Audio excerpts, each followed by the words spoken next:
আপনার কাছে যদি ১০ লাখ টাকা থাকে তবে আপনি কি সেটি কৃষি জমিতে খাটাবেন নাকি আবাসিক প্লট কিনবেন? একটিতে পাচ্ছেন আয়ের নিশ্চয়তা, অন্যটিতে আকাশচুম্বী মূল্যের হাতছানি। কোনটি আপনার জন্য সেরা বিনিয়োগ?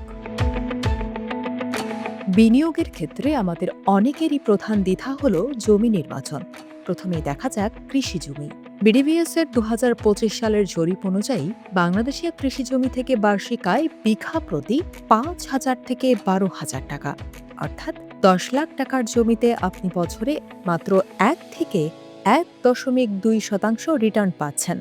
আপাত দৃষ্টিতে এটি হতাশাজনক মনে হতে পারে, কিন্তু থামুন।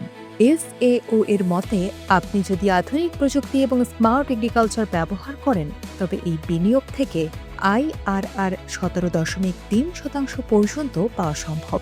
অর্থাৎ প্রথাগত চাষাবাদ ছাড়িয়ে প্রযুক্তি ব্যবহার করলে এটি ব্যাংকের এফডিআর এর চেয়েও অনেক বেশি লাভজনক হতে পারে। এবার আসা যাক আবাসিক জমির কথায়। এটি মূলত মূলধন বৃদ্ধির বা ক্যাপিটাল গেইনের খেলা।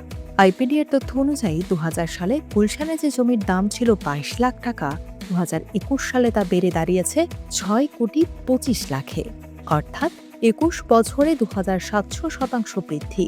এখানে কোনো কায়িক পরিশ্রম নেই, আছে কেবল সময়ের অপেক্ষা।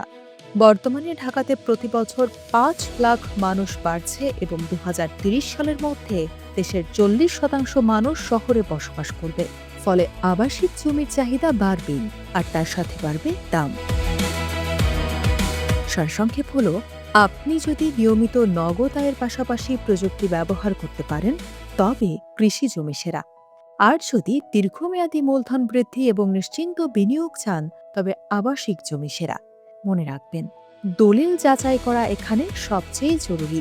আপনি কোনটি বেছে নেবেন আমাদের কমেন্টে জানান।